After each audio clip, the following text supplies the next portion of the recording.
And then you're taught in another verse, be charitable. The reward is increased in Ramadan. Be charitable. So you put your hands in your pocket and you start taking out £1 or £2 or $1 or $2, whatever it may be. Who do you give it to? Someone who doesn't have what you have. Allah tells you, you're a human, we made you. وَاللَّهُ فَضَّلَ بَعْضَكُمْ عَلَى بَعْضٍ فِي الرِّزْقِ. Allah has given some virtue over others in sustenance as well. Some of us are more knowledgeable than others. Some of us are wealthier than others. Why? It's a test. When Allah gives you more than you need, He wants you to share that excess with someone, others who don't have. That's what makes you conscious of Allah. We're on earth together. Imagine if 5 guys were stuck on an island and 2 guys found a tree with mangoes and they collected 50 mangoes and they started eating, and the other 3 were looking at them. But there's only 5 of you on the island. Are you going to say, guys, you guys can die, we're going to be having these mangoes? It doesn't happen. Because there's only 5 of you and so many mangoes, it's only correct for you to say, let's share. Subhanallah. Do you see what I'm saying? We need to survive together. This earth, we were all placed on it. Your right to existence on earth is equivalent to mine. It's equivalent to mine. What brought me on here is the same thing that brought you on here. Subhanallah. But man forgets. Because why? He's either wealthier, he's either healthier, he perhaps may be more good looking, he might have a better job, or she, or whatever else it may be. You might have a better scenario, you might have a slightly more luxurious life. And so what? You think you're bigger and you're better. Reach out to others. Had it not been for the poor, you would never have been able to give a charity. So be thankful Allah's kept a few people who are poor so that you can give. As a Muslim, you should get a kick out of giving. You know what that means? Sorry, no. As a Muslim, you should be excited about giving. I didn't realize I'm in the UK. Kick means something else. But as a Muslim, you should be happy, you should be excited. Something should move you to a certain level of joy to say, you know what, I gave. Alhamdulillah, I'm happy. I had £1,000, I've given away £50, £100, done. I'm so happy. MashaAllah, I helped someone who didn't have. There are some who do that. Some who give more than they are supposed to give. In terms of compulsory giving, you know, the zakat is a small percentage. What have you given more than zakat? Zakat was always Allah's. It belonged to Him in the first place. If you gave it, it's okay. You get a reward for fulfilling it. But do you want to give more? Give more. How much more are you going to give? That's from you now. May Allah open our doors. So that's what fasting should do to you. It makes you start thinking of others and people and reaching out to them. Muslims become compassionate. They start giving. They start, mashallah, thinking about people who don't have, the homeless, those who don't have food or drink. And then the Prophet Muhammad, peace be upon him, speaks about the reward of being the one who gave the food to the one who's trying to open his fast at the end of the day.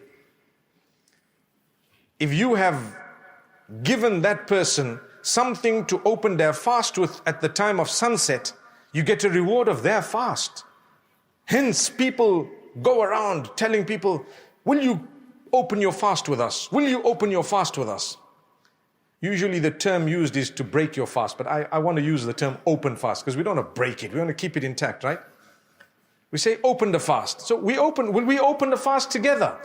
And mashallah, we're happy because we get the reward of it. But I tell you what, at the same time, taqwa and that consciousness of Allah, that relationship with Allah should make you care for the person. Care for one another. What's the point of feeding you but I hate you inside? I'm jealous of you. I'm envious of the fact that you have something I don't have. For what? Allah gave you, didn't He? Allah's provided for you, didn't He? Help people. Reach out to them. Speaking with respect to a creature of Allah would probably earn you paradise. Did you hear what I just said? Speak with respect. Kind words. What does it cost you?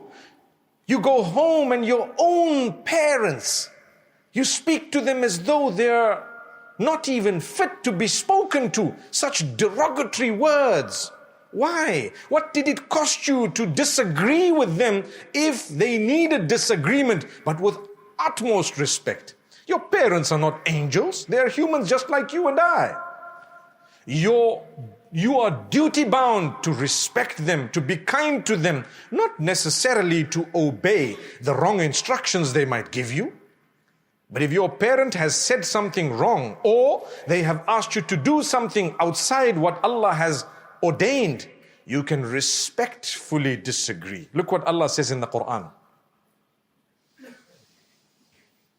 وَإِن جَاهَدَاكَ عَلَىٰ أَن تُشْرِكَ بِي مَا لَيْسَ لَكَ بِهِ عِلْمٌ فَلَا تُطِعْهُمَا وَصَاحِبْهُمَا فِي الدُّنْيَا مَعْرُوفًا. If they are trying to make you do something in the disobedience of Allah, such as association or partnership with Allah, then you don't obey their instruction. But immediately Allah says, but live with them with goodness, with kindness. You still got to live with your parents, even though they may belong to another faith. You've got to be kind. You've got to be respectful. You tell your father, I disagree with you. Look at Ibrahim alayhi salam. It's a beautiful example. And the reason I'm giving this is, in the run-up to Ramadan, we've got to develop our character. Because if you fast and your character is not up to scratch, you may be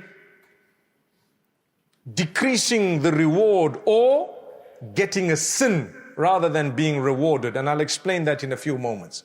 But let me get to Ibrahim alayhi salam.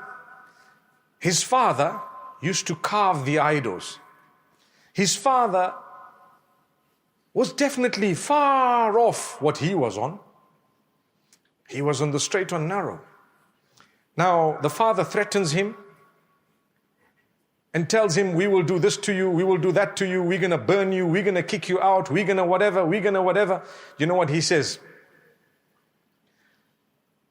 يا أبت إني قد جاءني من العلم ما لم يأتك فاتبعني أهدك صراطا سويا.